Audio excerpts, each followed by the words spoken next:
Nós estamos mais uma vez com o nosso programa Luz do Ensino na TV Erga Omnes.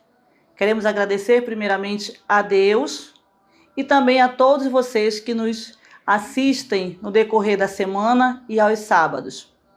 Queremos agradecer também à TV Erga Omnes por nos dar essa oportunidade de apresentar algo sobre educação que nós podemos refletir e nós podemos também buscar mudanças para melhorar cada vez mais o nosso trabalho. Bem, no dia de hoje nós vamos apresentar no nosso quadro No Meu Tempo Era Assim, uma reflexão. E no quadro Educação a Quatro Mãos, nós vamos falar do transtorno do espectro do autismo.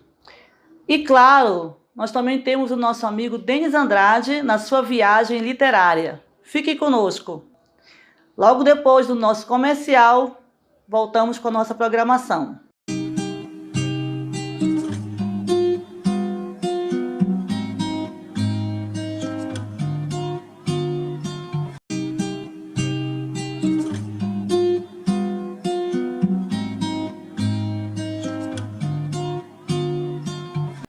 Voltamos do nosso comercial e agora eu vou falar para vocês de sentimentos. Quero falar para vocês de um sentimento que eu vejo que está faltando em todos nós, no nosso dia a dia.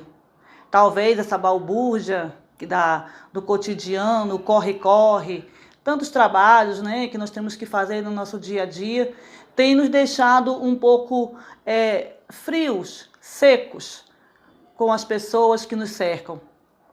Então, o que acontece? Na sala de aula não está sendo diferente. Na sala de aula, nós estamos deixando de ter aquele contato com o aluno, deixando de ter contato com o nosso colega professor. Porque a nossa preocupação é muitas vezes passar conteúdo, é muitas vezes ver o nosso aluno aprender. Mas, e será que ele está aprendendo? Será que ele está tendo gosto pelo estudo? Talvez esteja faltando isso na sala de aula. E lembrar que a sala de aula não funciona somente em quatro paredes, mas ela funciona em qualquer parte, na sua casa, às vezes no seu escritório, que você pode levar seu filho, seu sobrinho, no momento que você está explicando como funciona o seu trabalho, no momento que você está explicando alguma coisa para essa criança ou para uma pessoa, você está dando aula. Não estou falando aqui de função professor com formação. Eu estou falando aqui da função professor educação, ensino, quando você tira um momento para ensinar o outro.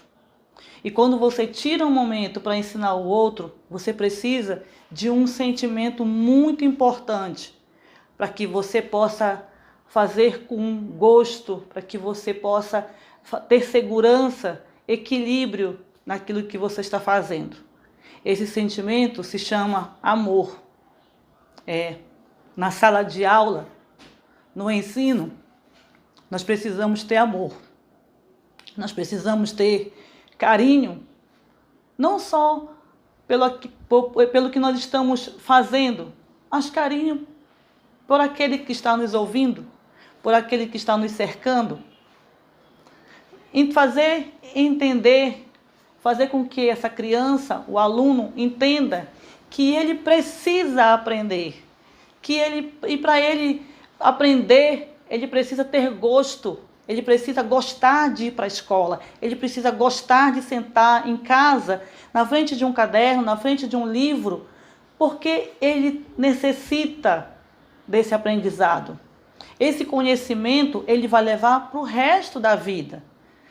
E nós, adultos, precisamos entender que nós devemos investir nessas próximas gerações. Nós, adultos, nós já vivemos, nós já estamos colhendo aquilo que plantaram para nós. Sabe? Nesse quadro, No Meu Tempo Era Assim, é justamente isso que nós resgatamos.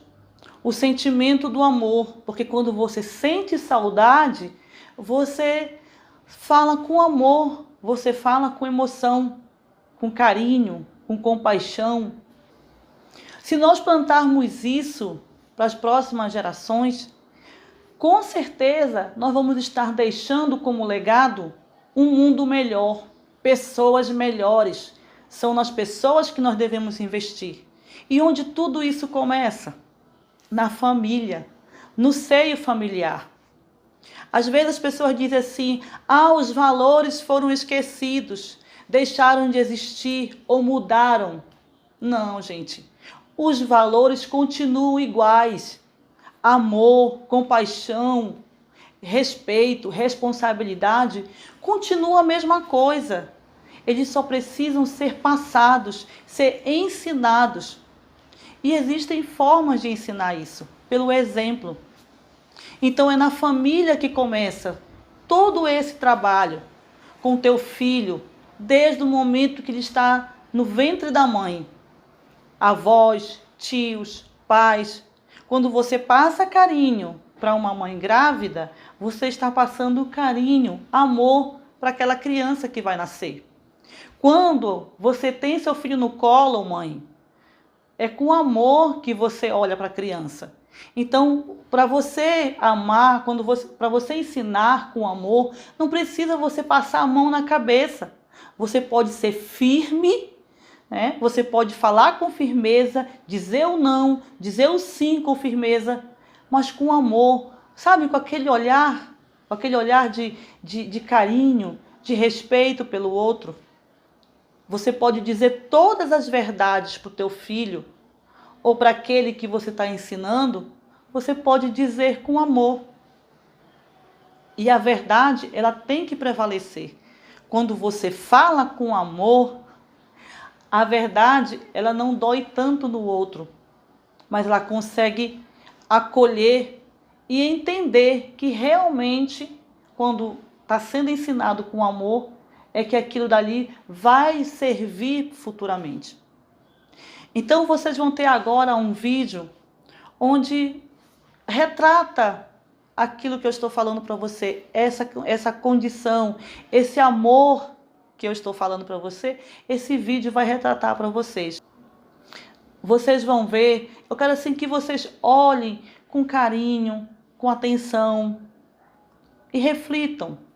Pensem, o que nós estamos deixando de legado para as nossas crianças? O que nós estamos fazendo de bom para as pessoas que estão ao nosso lado? Muitas vezes nós olhamos tanto para a matéria, né? Estamos esquecendo o espiritual. Estamos esquecendo da nossa fé em Deus, que é ela que nos eleva, é ela que nos faz ser fortes, ser firmes. Então, firmeza, amor com firmeza. Diga não, diga sim, com amor, com sabedoria, com discernimento e com alegria no coração. Fique agora com o nosso vídeo de reflexão, que é um curta animado da Alike. Assista agora comigo.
Voltamos no nosso comercial e vamos dar continuidade no nosso programa Luz do Ensino aqui na TV Erga Omnes. Bom, neste quadro Educação a Quatro Mãos, hoje eu resolvi mostrar para vocês um assunto que muitas vezes nós temos dificuldade de entender uma criança ou mesmo um adulto, porque nós não temos o conhecimento do que aquela criança ou do que o adulto está apresentando no seu comportamento. Então hoje nós vamos falar de comportamento no nosso quadro Educação a Quatro Mãos. Bem, gente, eu gostaria que vocês assistissem conosco um vídeo que ele foi adaptado pela turma do 4º período de Psicologia do Estado do Amazonas, onde eles falam sobre o transtorno do espectro do autismo. Pois é, esse é um transtorno que muitas vezes a pessoa carrega consigo e a família não consegue enxergar porque não entende do assunto, né? E muitas vezes também faltam especialistas, falta uma compreensão da própria sociedade em torno do assunto. Então é um vídeo pequeno, ele é curto, mas ele é muito significativo e explicativo. Vai explicar muito bem para quem prestar atenção, vai explicar muito bem para quem tem interesse no assunto. Preste atenção como é interessante o comportamento dessas pessoas. São pessoas felizes, são pessoas que carregam um sentimento muito interessante dentro de si, que é a alegria. Eu estou falando dessa forma porque eu convivo com algumas crianças que só nos dão alegria. E são pessoas inteligentíssimas. Vocês vão ver no nosso vídeo. Fique com ele, logo depois do vídeo você vai ter o nosso intervalo e também o quadro do Denis Andrade, Viagem Literária.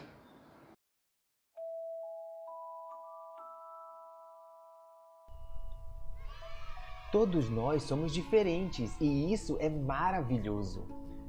Algumas dessas diferenças são fáceis de ver.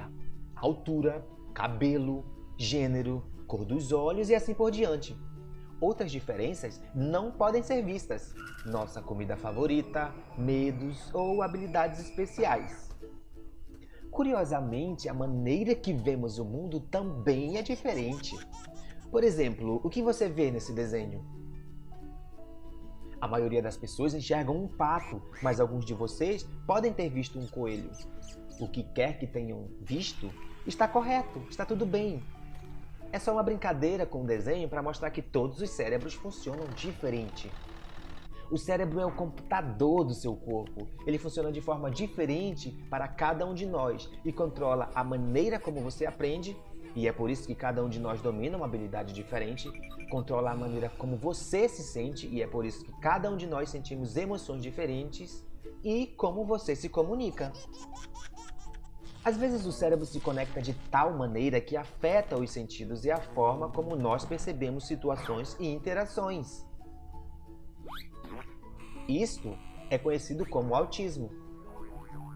Muitas pessoas têm autismo, então é provável que você conheça alguém que seja autista e por essa razão é importante saber um pouco mais sobre o autismo.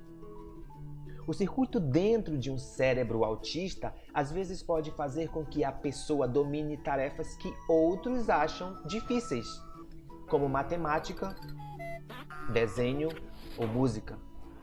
O oposto também pode acontecer, e as atividades consideradas muito fáceis são incrivelmente difíceis para elas, como por exemplo fazer amigos. Os sentidos estão constantemente enviando informações para o seu cérebro sobre o seu redor e sobre as outras pessoas. Entretanto, quando o cérebro e as sensações de uma pessoa não se comunicam bem, o cérebro pode ficar sobrecarregado e confuso, afetando a forma como elas enxergam o mundo. Imagine-se andando pela rua.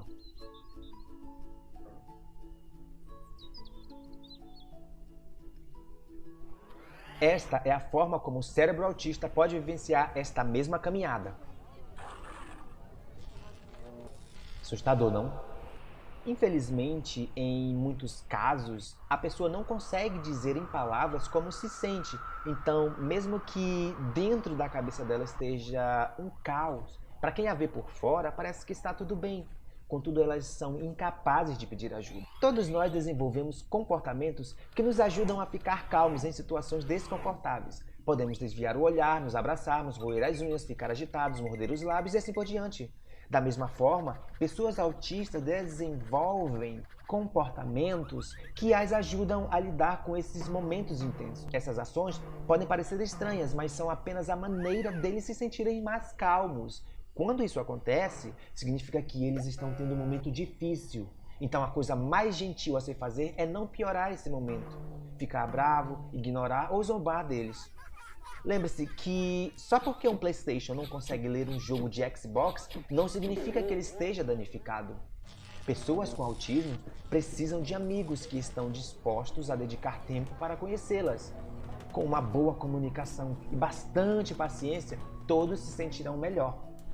Pessoas com autismo não estão doentes ou com defeito. Eles simplesmente têm um jeito único de ver o mundo e com o apoio dos amigos, pode ser que eles consigam partilhar esta visão com a gente. O autismo pode fazer coisas incríveis acontecerem.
Olá, meus amigos, tudo bem com vocês?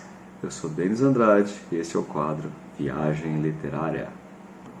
Sempre procurando trazer novos lançamentos no mercado editorial ou aqueles livros que são verdadeiras relíquias, que são muito interessantes, que estão aí há muito tempo. Afinal, livro é o que não falta. Essa semana nós vamos trazer 2 grandes livros para vocês. O primeiro deles é Uma Viagem no OVNI 5440. Para quem não conhece essa coleção, é uma coleção bem diferente, muito interessante e bem criativa, na verdade. Trata-se de um livro do gênero enrola e desenrola. Ou seja, você escreve a história, são 30 finais diferentes, você lê o primeiro capítulo e ao término do primeiro capítulo, que é um capítulo muito curto, você tem que tomar uma decisão. Essa decisão vai te levar para outra página e nessa outra página você tem que tomar uma outra decisão. Essa decisão te leva para uma outra página e assim sucessivamente. O livro ele tem 30 finais diferentes e é uma verdadeira viagem, porque você fica se questionando, e se eu tivesse escolhido diferente? E se eu fosse por outro caminho? Esse outro caminho me levaria para tomar outras decisões. E quais seriam esses outros finais disponíveis? São 30 finais diferentes e eu te garanto, a criançada vai ficar louca para saber sobre todos os finais. Afinal de contas, uma vez que você termina o livro e você vira a página, acabou de virar a página, tem um outro final. Você quer saber como que eu faço para chegar nesse outro final? E é incrível. Eu posso te antecipar que quem começar a ler esse livro vai querer descobrir o caminho para os 30 finais diferentes. E é uma verdadeira aventura. Além de ser muito interessante e muito prazeroso descobrir os caminhos. Agora eu vou dar uma palhinha do que você vai encontrar no livro Uma Viagem no OVNI 5440. Vamos lá. Aviso: não leia esse livro direitinho, do começo ao fim. Essas páginas contêm diferentes aventuras fascinantes que você pode viver em uma viagem no OVNI 5440. De vez em quando, durante a leitura, você será convidado a fazer uma escolha. Sua escolha poderá levá-lo ao sucesso ou ao desastre. As aventuras de que você participar resultam de sua própria escolha. Você é o responsável, você escolheu. Depois de fazer sua escolha, siga as instruções para ver o que acontece em seguida. Pois bem, eu proponho um desafio. Eu vou ler o primeiro capítulo do livro e vou utilizar esta pequena moedinha de 5 centavos. Se vier cara ou coroa, nós vamos escolher qual é o nosso destino. Às vezes tem 3 opções, então nós vamos ficar só com as 2 primeiras, tá? Só para fazer uma brincadeirazinha aqui. Vamos lá. Capítulo número 1. Você está pela primeira vez na vida viajando no Concorde, avião supersônico que atravessa o Atlântico em 3 horas e 45 minutos. Nesse momento, você está a 18 mil metros de altitude, voando de Nova York para Paris, chique, hein? Lendo uma revista francesa. A voz do alto-falante a bordo interrompe a sua leitura. Meu nome é Comandante Ravel. Estamos sobrevoando o Oceano Atlântico, latitude 5440. 5440. Acabamos de tomar a rota do litoral da França, que alcançaremos em aproximadamente 90 minutos. Os passageiros sentados do lado esquerdo poderão ver a extremidade sul da Groenlândia. Você olha pela janela esperando ver a Groenlândia. Você tentando ver a Groenlândia. Ao invés disso, você avista um cilindro branco brilhante, várias vezes maior que o Concorde, mas sem asas, motores ou janelas. O estranho objeto reluzente ao sol da manhã está vindo em direção ao Concorde. Olha só, você diz. O homem de cabelos brancos sentado ao seu lado se aproxima da janela para observar. O que, menino? O senhor não está vendo? Aquele troço vai bater no nosso avião. O homem abre a boca para responder, mas não diz nada porque você não está mais ali. Encontre-me na página 6. Página 6. O bom é que todas as páginas são numeradas, tá vendo? Então você tem um controle absoluto da leitura. Página 6. Você está agora sentado num grosso tapete de borracha, num salão circular. O salão é iluminado por uma fraca luz branca, porém você não vê janelas, nem portas, nem lâmpadas. Agora você se lembra, sentado no Concorde, o imenso objeto branco se aproximava, o avião trepidando, e agora onde está? A luz branca se torna arroxeada, misturando-se em outros tons, vai ficando mais forte, como se o sol estivesse para nascer. Há uma voz falando sem parar. Você está ouvindo pensamentos que entram diretamente no seu cérebro. Caramba, que coisa esquisita! Nós somos os UTY. Você está a bordo da nave Galáctica Hackman, orbitando o planeta Terra. Você foi escolhido para ser exposto no zoológico galáctico do planeta imperial Ra. Caso se recuse a colaborar, será enviado a Somo. Você tem o direito de se manifestar apenas uma vez. O que o livro propõe? Ele te dá 2 opções. A primeira opção: se você exige que eles o levem de volta à Terra, volte à página 3. Se pretende conhecer melhor os UTY, conheça na página 4. Ou seja, ele te dá 2 opções e você, conforme a sua opção, você te encaminha para um final diferente. Como vocês podem ver, esse livro aqui eu tinha desde adolescente e tem um X do lado das opções. Quer dizer que alguém já percorreu todos os caminhos. Então vamos lá, o que eu vou fazer? Eu vou pegar essa pequena moeda de 5 centavos e, se der cara, nós vamos exigir que eles nos levem de volta à Terra. E se der coroa, nós queremos conhecer melhor os UTY e nós vamos para a página 4, a opção a página 3. Vamos lá. Moedinha, deu? Coroa. Se pretende conhecer melhor os UTY, conheçam-os na página 4.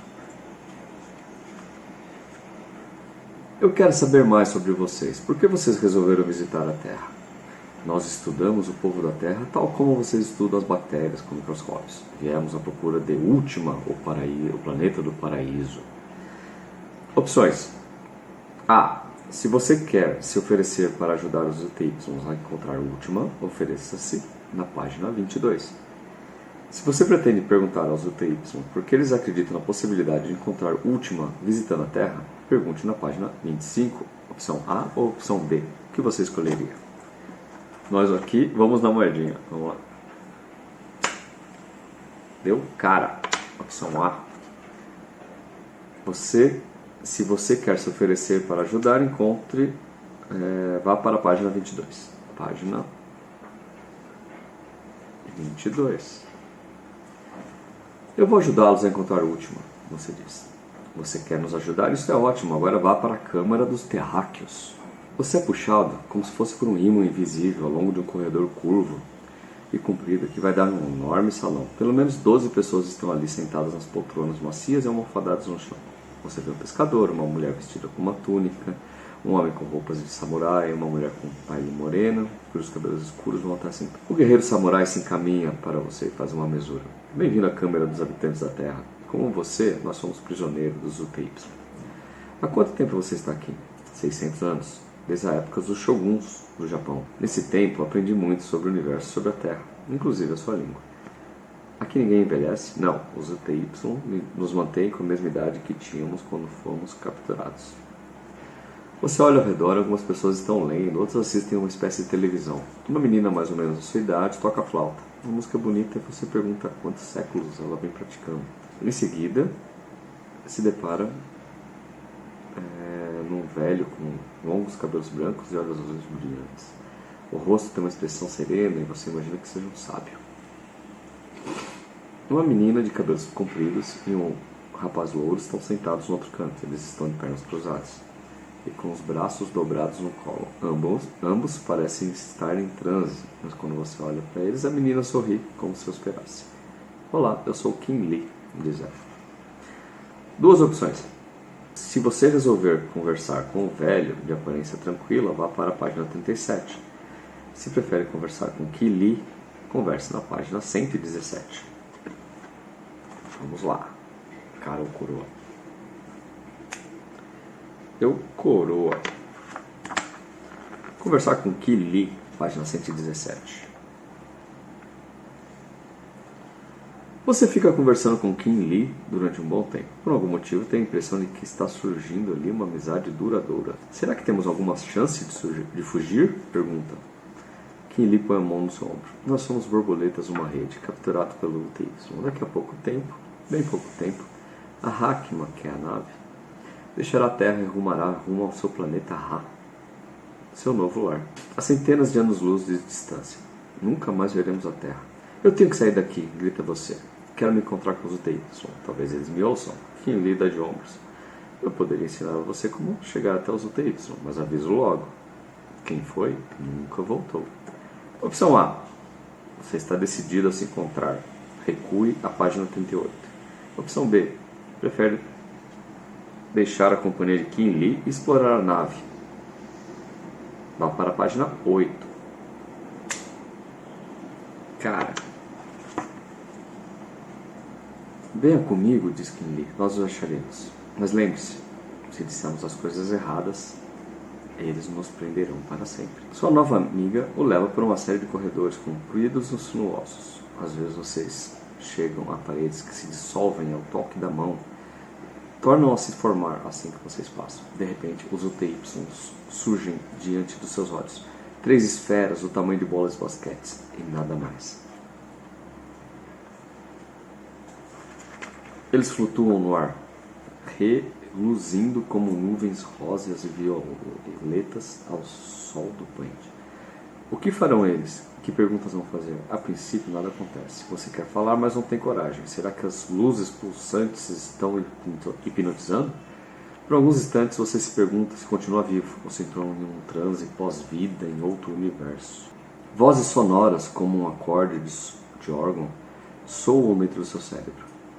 Nós o temos observado. Podemos prever tudo o que você fará, tudo o que você dirá durante toda a sua vida. Ao ouvir essas palavras, você se enche de raiva e medo e tenta imaginar alguma coisa capaz de surpreendê-los. Opção A. Se você quer exigir o seu retorno à Terra, vá para a página 75. Opção B. Se prefere dar uma gargalhada, vá à página 76. Cara, eu quero voltar à Terra. No instante que termina a frase, você cai inconsciente. Ao despertar, encontra-se na poltrona, que não é de todo estranha. Uma mulher uniformizada se aproxima e põe a mão ao seu ombro. Senhor? Acorde, estamos nos preparando para aterrissar. Aperte o cinto de segurança, por favor. Você percebe que era moça, você está de volta ao Concorde. Tudo continua tal como antes. Enquanto a comissária percorre o corredor verificando se há outros passageiros, você olha meio tonto para o homem de cabelos brancos que estava ao seu lado, quando os alienígenas o capturaram. Ele se vira para você, surpreso, e diz: onde você esteve durante todo esse tempo, garoto? Fim. Este é o fim. Como você pode ver, tem outros finais e estão todos marcados porque alguém serelepe já viu todos os finais. Esse livro é muito legal. Ele tem vários finais diferentes. São 30 finais diferentes. E eu recomendo imensamente porque você fica doido para entender o que vai acontecer, como vai acontecer. Fica a dica aí. E essa série enrola e desenrola. Tem vários livros, tá? Então essa coleção é muito bacana, 10 de ouro. Fica aí a dica. Muito bem. O segundo livro que eu vou indicar essa semana é outra série muito bacana, que é a série Pequeno Teatro. A série Pequeno Teatro, ela tem a intenção de pegar grandes clássicos da literatura, por exemplo, Ilíada, Odisseia, Divina Comédia, Os Lusíadas, e transformar um livro que normalmente ou tem uma linguagem antiga, que é difícil de leitura, de difícil compreensão, ou é um livro muito volumoso, muito grande, e compactar isso em menos de 100 páginas, transformar num formato teatral e fazer com que as crianças tenham acesso aos grandes clássicos. Qual que é o intuito dessa adaptação? E por que teatro? Porque a criança, quando ela vai ler um livro de teatro, ela interpreta um personagem, então o professor seleciona cada aluno com a sua, de acordo com a sua habilidade. Esse aluno ele vai mergulhar no seu personagem, entender, vai decorar as falas do seu personagem e vai interagir na sua cena. Ao mesmo tempo, ele vai prestar atenção no amiguinho, aquela pessoa que ele conhece que vai fazer uma outra cena. Então ele vai se interessar, se não for pela cena, ele vai se interessar pelo que o amigo está fazendo. Além do que você tem na apresentação, você tem os colegas da classe ou até os pais presentes, então vai ser algo muito interessante que ele vai se recordar para sempre. Ele nunca mais vai esquecer as passagens que ele declamou e todo o teatro em si, né? a peça que ele vai fazer com os amigos. Tá. Essa série tem 2 volumes publicados, está sendo lançado o terceiro. O primeiro volume é o Pequeno Teatro da Civilização Ocidental. É uma adaptação do texto do Olavo de Carvalho, uma história de 15 séculos. Essa história de 15 séculos ela tem a ver com a evolução da civilização ocidental, desde os seus primórdios, todas as suas etapas evolutivas, grandes eventos, até chegar à nossa civilização nos dias de hoje. Tá? Essa capa aqui foi feita pelo Pedro Lorenzo, meu grande amigo, talentosíssimo Pedro Lorenzo. É um pai e um filho romanos assistindo a devastação da sua colheita, em que ele mesmo botou fogo na colheita. Por que o pai ia botar fogo na própria colheita? Leia o livro. Bom, esse livro, qual que é o grande... Ele é um livro de teatro normal, ele tem os personagens, tem o ato, tem a introdução. Eu vou ler para vocês a introdução.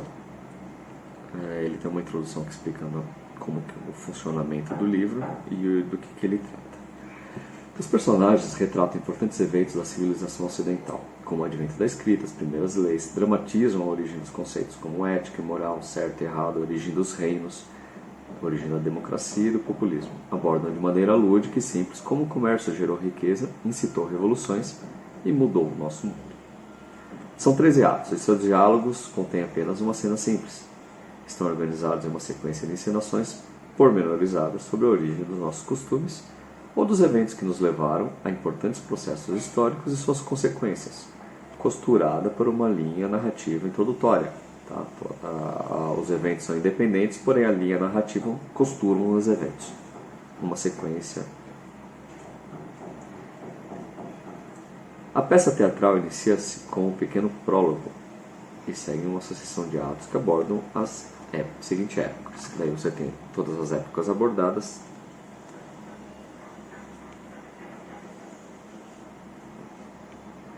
Em 13 atos. A quantidade de personagens foi adequada de modo a sobrepor a elevada média de alunos por sala de aula no ensino médio brasileiro. Tá? Então, que era de 30,4 em 2017.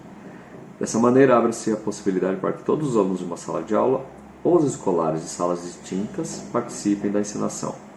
Cada ato possui um diálogo e graus de dificuldades específicos, baixo, médio ou alto, de modo que é possível montar cenas em acordo com a habilidade de atuação, de expressão das características pessoais de cada aluno. O número de falas, de palavras complicadas ou de frases longas, mais difíceis de serem memorizadas, é diferente para os personagens de uma mesma cena. Ao final do livro há uma tabela de habilidades, em que é possível consultar os graus de dificuldade e melhor distribuir os papéis. O que ele está dizendo que é o grande trunfo dessa série Pequeno Teatro.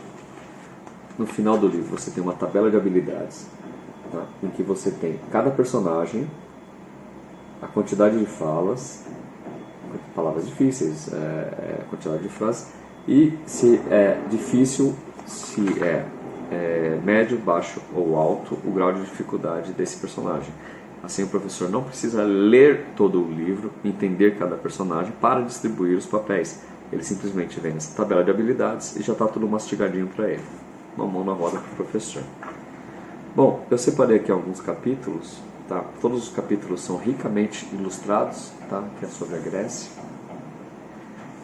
que é Mesopotâmia. E eu vou dar uma palhinha aqui, tá? Justamente sobre a nossa capa. Esse aqui é o ato 4 da Antiguidade. Cultura à barbárie. A civilização romana atingiu seu ápice. Atravessou da monarquia para a república e desta para o império. Pela conquista e assimilação, lançou as bases da sociedade moderna, dominando do Atlântico, a Arábia, da Bretanha à África. Tal magnitude e riquezas concederam poderes absolutos a governos cada vez mais populistas e totalitários. Uma sequência de políticas assistencialistas, interferências econômicas, redistribuição de terras produtivas, subsídios de alimentos, desvalorização monetária e, finalmente, o colapso financeiro debilitaram de maneira irreversível o império. A guerra civil e as invasões bárbaras encerraram o rito de transição e o início da era medieval. Isso é a introdução que o narrador faz entre todos os atos, todos os capítulos. Tá? E depois você entra com a peça, com a cena propriamente dita. Descrição da cena. Marcos, o pai, entra em cena com semblante raivoso e carregando uma tocha. Seu filho, Antônio, o para, tentando entender a situação. O que vai fazer, meu pai? Onde vai com essa tocha? Venha, vou lançar fogo aos galhos secos. Não fico nessa terra nem mais um segundo. Vais queimar a colheita? Nossa cabeça incrédula. Custa-me mais para colher do que o preço que me pagam por ela. E agora querem minhas terras? Que fiquem com as cinzas, ateando fogo à plantação. Do que viveremos, meu pai? Vamos buscar do que comer nas filas de cereais. Se até o rico cônsul Censorino vai fazer fila com os escravos e buscar o que lhe foi tirado à força, por que nós não podemos? Pai, e por que não cobra dos que te devem? Eles não me devem mais nada. O imperador perdoou todas as dívidas. Não temos uma única moeda a receber. Então eu me alistarei na legião. Sei que não tem idade, mas não me importa, já aceitaram outros. Trarei comida. Ah, legião. O último reduto da moral e da virtude romanas. Pois que sobraram apenas escravos e mercenários. Logo, dependeremos dos bárbaros para nos defender. Pois soube que muitos godos já o fazem, lá nas províncias do leste. Tragam os bárbaros para defender Roma e será o seu fim. A república desmoronando, os senadores disputando para ver quem dá mais pão em circo. Vamos, meu filho, ajude-me a juntar os galhos. Meio dramático, né? Bom, Só para dar uma sequência, para ilustrar como que é a sequência, no próximo ato, ato 5, nós já estamos no feudalismo, da barbárie às nações. O império despedaçou-se. Pilhagens e ataques bárbaros criaram uma época de total desagregação social. Não havia mais segurança nas rotas comerciais e as comunicações cessaram por completo. Era o início do feudalismo. As pessoas fugiram das cidades para o campo e encontraram abrigo ao redor das igrejas católicas espalhadas pelo território. Voltaram ao escambo, à agricultura e subsistência e completaram o processo de ruralização e de esvaziamento das cidades. As terras do antigo império viraram espólios de guerra, divididas entre os estrangeiros vitoriosos. O sistema feudal esfarelou o poder político de volta para as comunidades autônomas, baseadas em relações de dependência servil e de fidelidade entre os camponeses vassalos e os senhores feudais encastelados. A Alta Idade Média presenciou o assentamento desses povos e o surgimento das nações bárbaras ou cristãs, pela espada e bravura de seus reis. Descrição da cena. Hermesinda, esposa de Afonso I, terceiro rei das Astúrias, senta-se com seus filhos, Fruela e Viamarana, para contar-lhes mais uma vez sobre a origem visigoda da família e sobre como seu avô Pelaio expulsou os mouros da região e foi aclamado rei pelos asturianos. Daí segue-se toda a sequência de diálogos, né? Eu não vou ler, mas a rainha contando para os netos como que o seu avô, na famosa batalha de Covadonga, iniciou a reconquista da Península Ibérica. Tá? Então é uma parte muito bacana. Vou passar para o próximo ato. Eu estou lendo mais a narração para vocês lerem, entenderem a costura que é feita entre um ato e outro. Ato 6, Idade Média, das nações ao absolutismo. O status social da nova aristocracia estava baseado em valores como lealdade, coragem e honra. Dona das armas e das terras, onde servos e vassalos podiam cultivar e habitar em troca de tributos, proteção militar e econômica, seu poder cresceu exponencialmente, eliminando a intermediação sacerdócio e culminando na fundação das monarquias absolutistas. Essas dinastias familiares disputavam e unificavam grandes territórios da Europa através das guerras ou dos laços consanguíneos, ao mesmo tempo que se tornavam cada vez mais dependentes do terceiro estado, chamados burgueses livres. Daí tem a descrição da cena, que é o Guilherme e o Jacques implorando por comida para o senhor feudal local. E isso aconteceu bastante no norte da França. Tá? Então eles invadem o castelo em busca de comida. Aí tem a parte sobre o Renascimento, que é a ascensão da burguesia. Eles têm um poder, de fato, mas não de direito. Aqui as revoluções, que essa ascensão acarreta. Isso aqui é sobre a Revolução Francesa. Eu vou dar uma lida para vocês verem, bem legal. A consolidação dos reinos feudais como centros de poder duradouros em torno da expansão da unificação dos ducados foi determinante na formação dos estados europeus. As guerras exigiam taxas e impostos cada vez mais altos, o que aumentava a pressão da burguesia ascendente por participação em poder político. Esse processo de criação dos estados nacionais ocorreu de maneira gradual, em direção ao parlamentarismo ou abruptamente, com a ruptura radical com a monarquia. O fim da Idade Moderna foi marcado pela conquista da liberdade e também por muito sangue. Descrição da cena. Deputados franceses debatem o confisco de propriedades e a abolição de taxas e impostos, enquanto populares ovacionam os mais radicais e atacam os que insistem na prudência. Vou ler o trechinho. Um dos deputados. Pierre. Segundo os direitos naturais, todos os homens são iguais. O camponês não é inferior ao senhor em cuja terra ele trabalha. Luiz. Quem não trabalha pelo próprio pão não merece terra. O Henry. A terra deve ser de todos. Olivier. Sim, senhores. Já exploraram o povo por muito tempo. Vamos confiscar suas propriedades e pôr um fim à posse hereditária de todas as terras. Apoiado. Del Pierre. Sugiro ir além. Vamos abolir todos os impostos e taxas. Todos serão livres para decidir o quanto querem pagar. Henry. Fantástico. Viva, viva. Daí vem o Raul, que é o corta-barato. Calma, senhores, tenham calma. Nós não vamos tomar medidas precipitadas. Eu temo que esse modelo de arrecadação não cobrirá as despesas básicas do Estado. Henry, não seja covarde, Raul. A revolução não é para covardes. Estou sendo razoável. Muitos não pagarão, e o peso das contas cairá sobre poucos patriotas. Traidor, diga logo que é contra a revolução. Quer parar na guilhotina? Não, de modo algum. Milhares de franceses sofreram com impostos abusivos e agora fazem sua liberdade com as próprias mãos. E aí o Raul. Mãos sujas de sangue.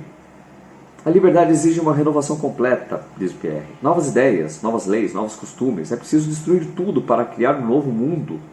Vocês já ouviram isso em algum lugar, né? Del Raul. A violência tolerada em nome do benefício público é sempre insaciável. Eu me nego a provar tal coisa. E retira-se, sobrevive. Olivier. Não lhe deem ouvidos. O terror é apenas justiça imediata. É assim que a República derrotará os inimigos da liberdade. Aff. É todo mundo. Olivier, Olivier, Olivier. Entenderam como foi a revolução, né? A criançada vai pegar no ar isso. Daí continua, né? Com os outros capítulos. É bem bacana. Daí tem o capítulo sobre a Revolução Industrial, o totalitarismo, que fala sobre a Revolução Russa, até chegar no globalismo e o seu modus operandi. Eu vou ler do globalismo só para a gente encerrar. Globalismo, ato 11, da servidão aos metacapitalistas. A inexorável expansão econômica pós-guerras extrapolou as fronteiras internacionais em busca de novos mercados e tornou algum desses burgueses agora não mais capitalistas, mas metacapitalistas, tão formidavelmente ricos que não tinham mais interesse em se sujeitar aos riscos inerentes ao sistema capitalista. Passaram então a flertar com o Estado, buscando proteção contra a livre competição e o ônus da inovação constante. Refugiaram-se na forma de monopólios, de oligopólios institucionalizados, dissolvidos na burocracia e na repressão social, assegurados pela proteção dos grandes e pesados castelos modernos. O poder deslocou-se da produção de riquezas para o controle político-social. Antes de continuar, é importante essa frase, que o poder deslocou-se da produção de riqueza para o controle político-social, para explicar para aquelas pessoas que dizem: esse país não é socialista, o socialismo acabou, ele não é socialista porque ele não quer controlar as empresas, ele não quer estatizar as empresas, a produção. No mundo moderno, você não precisa controlar a produção para controlar a sociedade. Tá? Então, o poder não está mais na produção propriamente dita, controlar os meios de produção, blá blá blá. Não, o poder está em controlar a sociedade, e por isso o controle político-social. Tá? Você tem várias formas de fazer isso, você não precisa mais sujar a mão na produção. É isso que muita gente não entende. Continuando. Descrição da cena. Arthur manda confiscar toda a produção de queijos de Rafael, enquanto Guilherme carrega o material para a viatura, que é essa imagem aqui. Vamos lá. Rafael. Senhor, o senhor não pode levar meus queijos. Larga isso. Arthur. Eles estão fora do padrão sanitário. Toda a produção será confiscada e incinerada. Pode levar, Guilherme. Guilherme. Sim, senhor. Padrão sanitário. Meus queijos são famosos em toda a canastra. Minha família é queijeira há 3 gerações. Nosso queijo é premiado até na França. Como pode dizer que está fora do padrão? Recebemos uma denúncia de que suas instalações são inadequadas. Pelo que leio aqui, o banheiro dos funcionários não tem um vestiário adequado. É isso aí, o Guilherme falando. É isso aí, só tem 2 banquinhos e um cabideiro. Como é que podem trabalhar assim? O Arthur. Eu vou ter que prender toda a sua produção de queijo. Sinto muito. Rafael. Meu banheiro? O quê? O que tem a ver o meu queijo com o vestiário idiota? Largue esse queijo. E arranca o queijo do Guilherme. O Arthur. Eu apenas fiscalizo. Veja aqui que o senhor também perdeu o prazo de adequação após ter recebido a notificação por escrito. Vem dos papéis. Pode levar, Guilherme. Sim, senhor. Ele tira o queijo da mão do Rafael. Rafael. Já gastamos uma fortuna. para regularizar a produção, azulejamos a sala da ordenha, cobrimos e cimentamos o curral, levantamos edículas para processar, maturar, embalar e expedir o queijo. Não é o suficiente. Eu não tenho mais espaço, não tenho de onde tirar dinheiro, estou todo endividado por causa desses regulamentos idiotas. Você ainda quer levar meus queijos? Eu vou falir. Eu só fiscalizo. É para o bem dos consumidores que o Estado garanta a qualidade do queijo produzido. Mas você mesmo experimentou e disse que meu queijo é excelente. Não é verdade, Guilherme? Devolve esse queijo aqui. Pega o queijo do Guilherme. Senhor, o senhor disse mesmo que o queijo é bom. Eu disse, mas isso foi antes da fiscalização. Pega o queijo, Guilherme, e guarda aí no porta-luva, que eu vou querer comer. E acaba a cena. É bem bacana, bem bacana. A criançada aprende de uma maneira lúdica como que se desse controle social, através de regras e monopólios, e você quebra a livre iniciativa, garantindo o monopólio de grandes empresas. Imagina que o ramo farmacêutico, você é obrigado a ter um médico em todas as farmácias. Qual é a pequena farmácia que vai conseguir colocar isso em prática? Aquele cara que te atendeu desde sempre, agora é obrigado a colocar um médico, ele não vai falir. E só as grandes empresas que vão ficar no fundo. É assim que se dá esse controle.